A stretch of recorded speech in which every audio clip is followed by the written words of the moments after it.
অবস্থা সম্পূর্ণ আমাদের কন্ট্রোলে। ছাত্রদের ভয়ে এই পুলিশ বাহিনী এখান থেকে ভেগে গেছে। তাদেরকে আমরা সব সময় প্রতিহত করার জন্য প্রস্তুত আছি। আমাদের ভাইয়ের রক্ত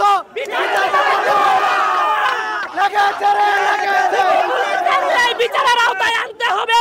যে খুনি পুলিশ ভাইরা আমাদের ভাইদের মুখের রক্ত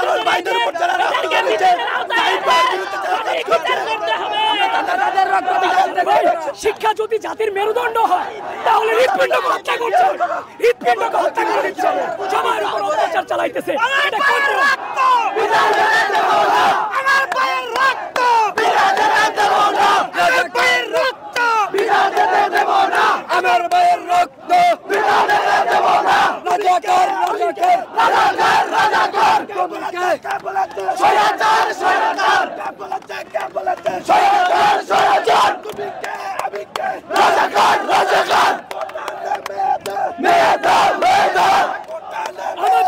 সরকার যদি ইচ্ছা করতো তাহলে রাষ্ট্রনায়কের পরিচয় দিতে পারতো, ছাত্রছাত্রীদের কথা মেনে নিয়ে দাবিটা মানতো। ছাত্রছাত্রীরা তো চাই নাই পুরো কোটা সংখ্যার সাধারণ বলছে একটু কমাবে, কিন্তু আমাদের সরকার বিনারের পরিচয় দিয়েছে। কোথায় বসতে যাচ্ছে? একটা কথা বুঝেন, আমার 11টা ভাই মারা গেছে, এখন সংলাপে কেন? এতদিন তারা কইছিল আন্দোলন তো আজকে নতুন শুরু হয় নাই, আজকে তো আন্দোলন নতুন শুরু হয়নি। 11 জন মারা যাওয়ার পরে কেন তা বসতে হবে? 11 জন মানুষের রক্ত না দিয়ে গেছে, তারপর আমরা আন্দোলনে বসার চিন্তা করবো। কার সাথে বলবো? যার হাতে আমার ভাইয়ের রক্ত।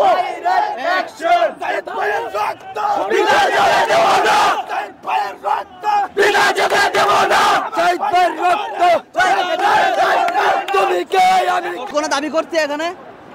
আমাদের আমার বাসায় আমার ছোট ভাই বুলেটের গুলি খেয়ে আমার বাসায় পড়েছিল, সেখান থেকে আমি তার হসপিটাল পাঠাইছি। এরপর বলেন আমি কিভাবে তার সাথে টেবিলে বসবো? বলেন টেবিলে বসতে বলে, উনি যে টেবিলে বসতে বলে কোন টেবিলে বসবো? আমরা সবাই রাজাকার রাজাকার বলে এখন মানে জুতা মেরে গরু দানের মতো হয়ে গেল না বিষয়টা? কিসের রাজাকারের সাথে আমরা রাজাকার হলে মুক্তি দেব? উনি তো বলল আমাদের রাজাকার। কেন? ভুট্টো তো বসতে চাইছিল, ভুট্টো বসতে চাইছিল না, ইয়াহিয়া খান বসতে চাইছিল না, কেউ কি বসছিল? তার বাবা বসছিল, তাহলে আমরা কেন বসবো? পুলিশ কেন বললো যে আমরা রাজাকার? বাংলাদেশটা মনে করেন ভাই কুটা কুটা বলে একবারে দেশটা কুটাই দিয়ে দিচ্ছে। মানে উনি, আমার তো মনে হয় যে উনি এখন মনে হয় প্রধানমন্ত্রী আছেন, মনে হয় ভাই ইয়ে কুটাই। এখন এটা উনি মনে হয় দেশের প্রধানমন্ত্রী আছেন কুটাই।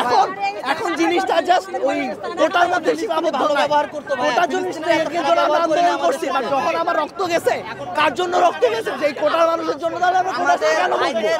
উনি নিজেই তো কোটার সিট বসে আছে। এদের বিচার কে দিবে, তাই না? আর এখন শুধুমাত্র কোটা না, এত বছর ধরে যে চলে আসতেছে ভয়েসের যে পাওয়ার নাই, আমরা একটা কিছু বলতে গেলে এটা কি 15 বছর ধরে যে জুলুম চলতেছে এটা কে দিবে? আপনার ভাত কথা বলছিল, হ্যাঁ আপনার ভাত কথা বলছিল, আজকে তো আমাদের সাথে হচ্ছে। আপনার ভাত কথা বলছিল, কেন কথা বলছিল? ইলিশ মাছ নিয়ে না। আমরা 2018 সালে শিক্ষার্থীদের এই কোটা আন্দোলন দেখেছি, হ্যাঁ 2024-ও দেখেছি, হ্যাঁ শান্তিপূর্ণ আন্দোলন ছিল, তারপর আগ্রাসী হয়ে ওঠে। এর পিছনে দায়টা কার মনে হয়?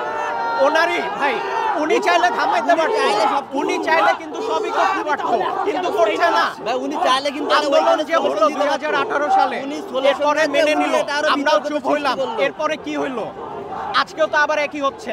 এখন যদি আমরা চুপ হয়ে চলে যাই, 2 দিন পর ভাইরা বলেন আবার হবে না? আবার হবে না গ্যারান্টি তো নাই। আমরা আন্দোলন করছি, আমরাই তো করছি না। তাহলে কেন আমরা আবার তার পদত্যাগ চাই, পদত্যাগ চাই। আমরা কেন উনি রিজাইন করুন, এটাই হচ্ছে আমাদের। বয়স হয়ে গেছে, ওনার বয়স হয়ে গেছে, উনি প্রধানমন্ত্রী হওয়ার যোগ্য না।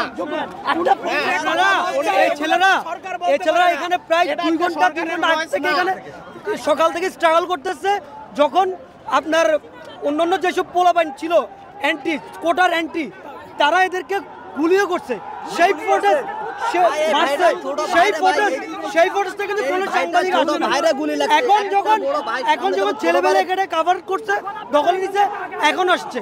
আর সবথেকে জঘন্যতম ব্যবহার করছে ভাই। আমি ভিডিও করলে ছাত্রলীগের গুন্ডা বাহিনী না ভাই, ভিডিও করলে ভিডিও মোবাইল গুলো নিয়ে যাচ্ছে। আপনাকে বলতেছি না আমি, আমার কথা হলো মানে আপনি আমার ফোনে অলমোস্ট 15 জিবির মতো আছে। আমার ডাটাটা কোথায় আপনি দেখেন, আমার ফোনে ডাটা অন, আমার ফোনে ডাটা অন, নেটওয়ার্ক চ্যানেল। দর্শক, যে শিক্ষার্থীদের যে ক্ষোভ, সেই ক্ষোভ কিন্তু সরকারকে নাড়িয়ে দিয়েছে মূলত একটু বলতে আমাদের যে পাবলিক বিশ্ববিদ্যালয়গুলোতে যে গত 2-3 দিন ধরে যেসব নির্যাতন হচ্ছে, আমি আমার পাবলিক বিশ্ববিদ্যালয়ের ভাই বোনদের, বিশেষ করে জাহাঙ্গীরনগর ইউনিভার্সিটি এবং ঢাকা ইউনিভার্সিটি, ঢাকা কলেজকে বলতে যাচ্ছি যে আমরা রাজপথ ছাড়ি নাই, তোমরা ভয় পাবে না, জয় আমাদের অতি চণ্ডীগড়ে, জয় আমাদের নিশ্চিত। ঢাকা ইউনিভার্সিটি ভয় নাই, রাজপথ ছাড়ি নাই, ঢাকা ইউনিভার্সিটি ভয় নাই, রাজপথ ছাড়ি নাই। এখনকার দাবি হলো যে আমার ভাইয়ের যে রক্তটা গেছে সেটার বিনিময় টাকা পরিশোধ করো, তারপর আমি টেবিলে বসবো। আমার টেবিলে বসা কোনো প্রশ্নই উঠে না। তারপরে একটা দেশের প্রধানমন্ত্রী, তার দেশে এত পরিমাণ ঝামেলা লেগে আছে, সে কেন স্পেনে যাবে? সে তার কূটনৈতিক প্রতিষ্ঠান ঠিক করার জন্য সে কেন স্পেনে যাচ্ছে? এখন সে আজকে কেন স্পেনে যাচ্ছে?